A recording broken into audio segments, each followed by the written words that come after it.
msimu huu mpaka sasa wameshaenda mechi 15 pasi na kupoteza. Na katika hizo 15, 10 wameshinda. 5 ndo sare. Wanacheza na Yanga. Kwa hiyo nafikiri sijui unapata picha na jinsi ambavyo timu za Morocco zilivyo serious kwenye hatua ya makundi, yani ziogope. Na msimu uliopita walipangwa kundi gumu kuliko hili. Kulikuwa kuna Raja, kuna Mamelodi na wao wenyewe na AS Maniema, ndio hiyo kibonde. Ila imagine una Mamelodi kwenye kundi lako, una Raja alafu naye mwenyewe, alafu kamaliza nafasi ya kwanza. Umeelewa? Alafu wana Al Ahli. Mambo yameshafanya kila kitu. Yani nafikiri hata sioni kama kuna haja ya kuchambua sana na nini kuhusu Al Ahli.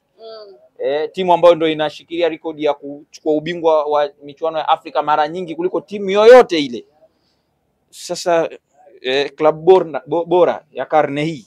Sasa sioni kama kuna cha kudiscuss. Kwa hiyo ukikompare na Simba, obvious utasema Yanga wako kundi gumu zaidi. Lakini haisiishie tu kwamba wapo kwenye kundi gumu zaidi. Hawapenyi, yani hawaendi kokote. Yeah, of course kwa Simba watacheza na Petro de Luanda ya Angola pale, na kwa bahati nzuri Petro de Luanda ni timu kutoka ukanda wa Afrika ya Kusini, sawa? Na msimu huu Simba wamepata bahati ya kukutana na timu mbili kutoka ukanda huo wa Afrika ya Kusini. Nazungumzia Gaborone hatua ya preliminary, na first round wakakutana na Nsingizini Hotspurs kwenye first round ile, na wakafanikiwa kuprogress.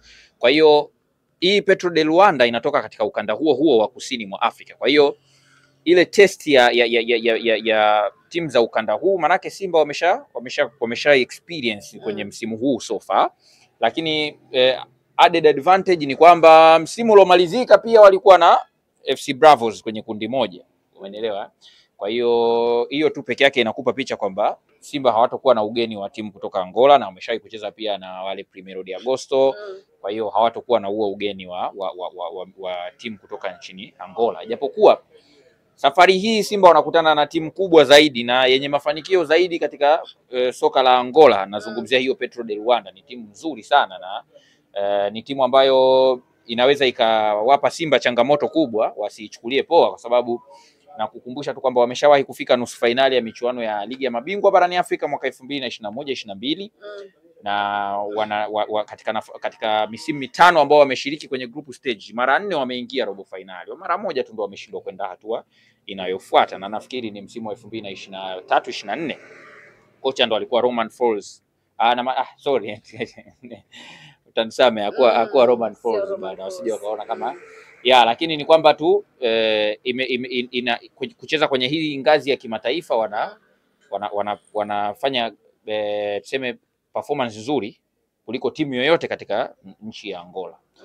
Sasa Simba wasiende kwa kivuli cha kujiona kwamba kwa sababu inafanya vizuri kwenye group stage basi ndo itakuwa ni nafasi yao ya kuweza kufanya makubwa sana, kwa sababu tu ina record na nini. Waende kwa tahadhari zote muhimu, na kama watazingatia ubora wa Petro de Luanda na wakawaheshimu, mimi naipa nafasi Simba ya kuweza kuondoka na ushindi katika uwanja wa nyumbani, kwa sababu sio kwamba ni timu ambayo haina mapungufu, ina mapungufu lakini mapungufu ukiyatumia ndio yatakufaidisha, ila unaweza ukawa unacheza na timu yenye mapungufu lakini usiyatumie na ikawa imekula kwako. Kwa hiyo ni timu ya hivyo, ni timu nzuri sana, na Simba wasije wakai underrate hata kidogo. Tunazungumzia Petro de Luanda ambao umewataja hapo, lakini awali makundi yalivyopangwa ilikuwa inaonekana kama Simba wamekutana na kundi mchekea sana, tofauti na Yanga ikawa inasemekana kwamba wao wapo kundi la kifo, na hata mashabiki wa Simba wakawa wanajiamini sana tayari kwenye kundi lao, wanaona njia nyepesi sana kwao kwenda hatua ya robo finali. Umekuja kutupa picha nyingine mpya hapa kwamba ni timu ambayo ni ngumu wanaenda kukutana nayo. Hii ina maana gani Dula? Simba wako kwenye kundi la mchekea. Hilo jambo la kwanza. Ni wapo kwenye kundi ambalo kuna timu mbili ambazo zina experience ya hii michuano. Timu mbili, Petro de Luanda pamoja na Esperance. Esperance ni moja ya timu bora sana kwenye bara la Afrika. Na imefanikiwa kutoa ubingwa wa ligi ya mabingwa mara 4. Umeelewa? Maana yake ina mafanikio makubwa sana kwenye soka la Afrika, na ni timu bora zaidi katika nchi ya Tunisia. pamoja kwa hiyo wanacheza na timu bora zaidi nchini Tunisia na timu bora zaidi nchini Angola. Kwa hiyo sio timu ya kuibeza hata kidogo, wala Petro de Luanda pia sio timu ya kuibeza hata kidogo kutoka Angola. Kwa hiyo kwa upande wangu mimi sioni kama kuna huo mchekea ambao wanasema, ingawa kwa upande wa Yanga kundi lao ni gumu zaidi, kwa sababu unajua siwakatishi tamaa, unajua, kwa sababu wanaweza kaona kama mimi nawakatisha tamaa na nini, wanaweza wakasonga, lakini wapo kwenye kundi ambalo kupenya ni ngumu, kwa sababu kwanza wapo na timu kutoka Morocco, FAR Rabat. FAR Rabat ni timu miongoni mwa timu ambazo zinafanya vizuri kwenye soka la nchini Morocco kwa sasa hivi, huwezi kuacha kuitaja FAR Rabat. Na katika hatua ya makundi ya ligi ya mabingwa bora upangwe na timu ya Misri, Algeria, Tunisia, lakini sio Morocco, sababu timu za Morocco kwenye group stage ndo zinafanya vizuri zaidi kuliko hata timu za Misri, kuliko timu za Algeria, kuliko timu za Tunisia. Sio, mnanielewa vizuri? Kwenye hatua za makundi timu kutoka nchini Morocco ndo zinafanya vizuri zaidi kuliko timu zote. Nazungumzia 90% ya timu za Morocco huwa zina wastani wa kumaliza nafasi ya kwanza. Kwa 90% wanamaliza nafasi ya kwanza. Manake hao wana uwezo wa kukupiga kwako na kwao. Na kwao. Na nafikiri watu wanakumbuka timu pekee ambayo imewahi kuthubutu kumfunga Simba nje ndani kwenye hatua ya makundi ni Raja Casablanca kutoka Morocco. Kwa hizi ni timu mbaya sana kwenye hatua ya makundi. Achana nazo. Na hawa niwaambie kitu kimoja, sababu of course ni muhimu kuwatahadharisha. Unawapa insights tu. Ni kwamba mpaka sasa wameshacheza michezo 15. Nimejumlisha michezo ya michuano yote. Hawajapoteza mchezo hata mmoja katika michezo 15 ambao wameshacheza.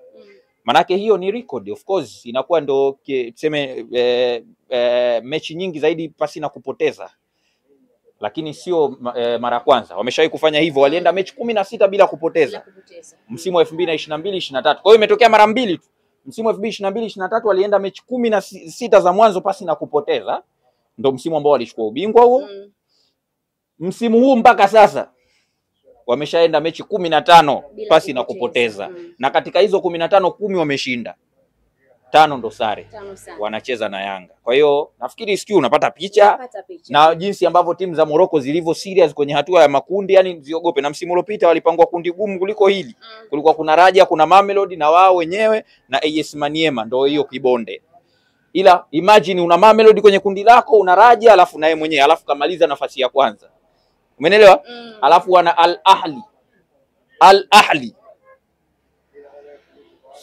Mambo yameshafanya kila kitu. Yani nafikiri hata sioni kama kuna haja ya kuchambua sana na nini kuhusu Al Ahli. Timu ambayo ndio inashikilia rekodi ya kuchukua ubingwa wa michuano ya Afrika mara nyingi kuliko timu yoyote ile. Sasa klabu bora ya karne hii. Sasa sioni kama kuna cha kudiscuss. Kwa hiyo ukikompea na Simba, obvious utasema Yanga wako kundi gumu zaidi. Lakini haisiishie tu kwamba wapo kwenye kundi gumu zaidi. Hawapenyi, yani hawaendi kokote.